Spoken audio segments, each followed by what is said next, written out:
meus amores, minhas amoras, tudo bem com vocês? Sejam muito bem-vindos a mais uma aula aqui do Método 1000 com a professora Carla Kurz.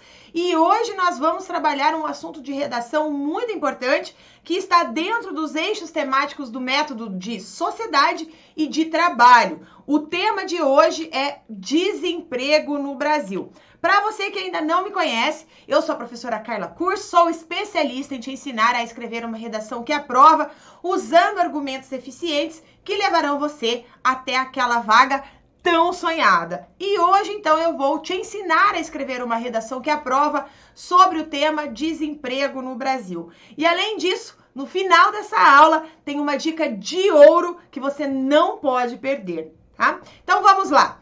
Bom, porque você quer saber por que você precisa estudar esse tema, você precisa se antenar a esses eixos temáticos? Porque o desemprego é um dos assuntos mais comentados da atualidade, né? Então, para você escrever uma redação sobre isso, é importante você compreender o contexto político, o contexto financeiro, o contexto social que o nosso país oferece, e aí você, com isso, né, ganhando esse conhecimento que eu vou te ensinar hoje, é muito provável que você consiga mandar muito bem nas suas provas. Basta você seguir aqui o que eu estou te falando, fazer a sua redação e aí certamente o seu nomezinho estará brilhando na lista de aprovados, tá bom? Bom, isso por quê? Porque é possível sim você fazer uma redação tendo o domínio, né, escrever uma redação perfeita, tendo o domínio das principais informações sobre o desemprego, e eu desenvolvi toda uma aula explicando, né, isso para você das mais diferentes formas. Então, o assunto é debatido muito, a questão do desemprego, do emprego, ele é muito debatido desde quando o nosso país, principalmente, né, quando o nosso país se tornou uma república federativa, isso no ano de 1889, tá? Acredite, certo? E o desemprego no Brasil é uma questão que envolve uma série de fatores sociais e econômicos. Então, desse modo, por afetar milhares de pessoas anualmente, a falta de emprego é um tema que precisa ser melhor compreendido. E pensando nisso, com o objetivo de enriquecer os seus estudos, eu preparei essa aula abordando os principais pontos que explicam o desemprego no Brasil e apontando as suas possíveis causas e consequências geradas na sociedade. Então acompanhe aqui nessa aula, porque você vai sair dela sabendo escrever uma redação sobre desemprego. Primeira questão. O que vem a ser o desemprego no Brasil? Porque nós começamos o ano de 2021 com 14% de desemprego no Brasil. Essa é uma taxa muito alta, mesmo para o Brasil, que sempre sofreu com o desemprego. A questão da pandemia trouxe aí um agravamento nessa questão, né? Então, um agravamento no desemprego e também na informalidade. Então, quando nós falamos que uma pessoa está desempregada no Brasil, nós estamos nos referindo a um indivíduo que se encontra em uma idade economicamente ativa, que você estudou aí talvez em geografia, né, que é a PEA, né, a população economicamente ativa, e que procura por uma ocupação remunerada, mas que não a encontra. Então, com isso, é importante que eu esclareça para você, primeiramente, um ponto que comumente gera dúvidas em muitas pessoas, que é a classificação de desempregados no Brasil, tá? Então, assim, ó, para o governo rotular oficialmente uma pessoa como desempregada, o indivíduo obrigatoriamente tem que mostrar que está procurando por uma ocupação. Então, basicamente, estar cadastrado em algum banco de dado público, né, de alocação de empregos, como, por exemplo, o Sistema Nacional de Emprego, que é o SINE.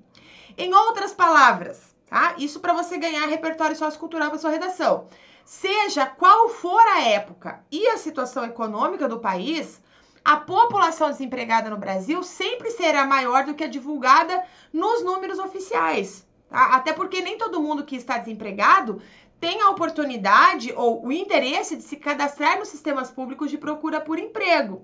Por isso que o Brasil sempre apresenta altas taxas de informalidade, que são pessoas que não estão desempregadas, mas estão empregadas no mundo informal, sem os direitos trabalhistas. Para você ter uma ideia, antes da pandemia, né, um pouco antes da pandemia, 40% da população brasileira trabalhava no setor informal, tá? Bom, vamos agora falar sobre as taxas de desemprego no Brasil. Porque as taxas de desemprego no nosso país sofreram consideráveis oscilações durante a sua história recente, e quando eu falo história recente são os últimos 100 anos, afinal de contas eu sou professora de história, né? Então, professora de história sempre lembra isso aí, né? Então, assim, nesses últimos anos nós passamos por números classificados como bons, né? Até dados estipulados como muito preocupantes, né? Então, olha só aqui os números em porcentagem de desemprego no Brasil ao longo dos anos. Então, de 2002 a 2019, então nós tivemos aqui, por exemplo, em 2002 a taxa de desemprego era de 11,5%, 2003 12,3%, depois foi caindo, né? 2008 7,8%, 2012 5,5%, 2014 4,8% e em 2019 voltou ali para o patamar de 2002 de 11 ponto, um pouco mais alto, inclusive, de 11,9%. Então, é fundamental eu ressaltar aqui para você que essa porcentagem representa o número de pessoas que estão em busca de uma ocupação em relação a toda a população classificada como economicamente ativa. Então, para você entender melhor, olha só esse exemplo. Em uma cidade nós temos talvez 200 mil habitantes, né? Os quais apenas 100 mil se encontram aptos para desempenhar atividades de trabalho. Então, a gente nomeia essa galera como população economicamente ativa, né? Mas essa população, nem todos eles buscam, então, emprego. Então, a gente sempre analisa dentro desses 100 indivíduos, o que nós temos aí na sua distribuição, ó. 90 estão empregados, 8 mil estão desempregados e cadastrados nos sistemas públicos de busca de emprego e 2 mil estão desempregados, mas não estão cadastrados nos sistemas públicos de busca de emprego, né? Então, nem todo mundo é apresentado como alguém que está. Então, aqueles números que você vê, o IBGE divulgou o número de desempregados no Brasil, sabe que aquele número não é o número oficial, real, porque o número real é muito maior do que aquele, porque nem todo mundo cadastra o seu nome nas agências, tá? Bom, e daí a gente pensa no desemprego no Brasil em 2020, o que é o ano da pandemia. Porque devido à pandemia do coronavírus, a taxa de desemprego no Brasil em 2020, sem dúvidas, né, foi aí uma das maiores da nossa história, foi a maior da nossa história, né, já que milhares de postos de trabalho foram fechados em razão das dificuldades econômicas no mundo. Um outro ponto que merece ser pautado acerca do aumento do desemprego em 2020 no Brasil é que não são apenas os empregos fechados que agravam essa situação, porque a gente tem que considerar também os postos de trabalho que seriam criados futuramente, que não serão mais criados, né? Então, só para você ter uma ideia, que você vai levantar lá na sua redação essa questão da gravidade da situação, segundo aí alguns levantamentos que foram divulgados na internet, o desemprego no nosso país bateu incríveis 14% em janeiro de 2021, né? E veja que em 2020 ainda, o desemprego estava ali, ó, também nessa mesma taxa, 14,1% em setembro e novembro de 2020. Ou seja, o ano virou, né? E mais de 14 milhões de pessoas estavam desempregados, segundo a própria agência do governo federal, que publicou esses dados no dia 28 de janeiro de 2021. 14 milhões de pessoas sem emprego. E aí, então, que o G1, por exemplo, nos oferece aqui uma informação publicada no dia 14 de abril de 2021, ó. Brasil deve ter a 14ª maior taxa de desemprego no mundo em 2021, aponta um ranking com 100 países. Então, olha só, em 2020 o país ficou na 22ª colocação, né? O levantamento da Austin Rating, a partir das projeções do último relatório do FMI, aponta que o desemprego no Brasil deve subir para 14,5% nesse ano, né? Ultrapassando a taxa dos países como Colômbia, como Peru, por exemplo. Então, essas informações fazem parte daquele momento da sua redação que você precisa apresentar argumentos, e nesses argumentos você insere dados, informações que contribuem para o fortalecimento da sua tese, para o fortalecimento dos seus argumentos, tá? Então é bem importante essa aula aqui, para que você tenha essas informações. Até o IBGE, que sempre tem que estar aparecendo na sua prova, porque ele enriquece bastante, mostrou aqui a evolução da taxa de desemprego no Brasil, e nós temos aqui, olha, novembro, dezembro e janeiro, né, de 2020 e 2021, estava lá em 14,2%, tivemos até julho e agosto, olha, 14,6%, são os números, então, desse número de desempregados. E olha só, outro dado legal para você indicar na sua redação são as projeções do FMI para as taxas de desemprego no Brasil, porque a gente tem as anteriores do que nós estamos gravando agora nesse momento, mas existem as projeções. Então, 2021, nós temos uma taxa de desemprego, uma previsão de 14,5%, né? 2022, 13,2%, 2023, 12,4%, né? Até que 2026 a gente vai chegar aí aos 10%. Ainda muito alto quando comparado com 2008, né? Com 2012, por exemplo. Tá? Então, note o seguinte, que o desemprego atual no Brasil já era considerado alto antes da pandemia, principalmente comparativamente à América Latina. E com a pandemia atingindo fortemente o nosso país, o que aconteceu? Nós ficamos ainda entre os maiores países do mundo em números aí de pessoas desempregadas. Então, o problema não é da pandemia, na verdade, o problema é cumulativo, porque nós temos milhões de brasileiros desempregados por um longo período de tempo, causando uma maior dificuldade de se empregarem no futuro. Tá? Então, essa também é um argumento, né, que você apresenta para a banca com clareza, né, de conhecimento de qual é a situação do Brasil, e as bancas gostam muito disso. Tá? E você também pode colocar na sua redação, para mostrar que você tem conhecimento do eixo temático de sociedade e também de trabalho, que são as causas do desemprego. Então, são várias as causas do desemprego no Brasil, né? Tomando aí como base os anos anteriores, inclusive a 2020, já que a principal causa do desemprego em 2020 foi devido à crise do coronavírus, né?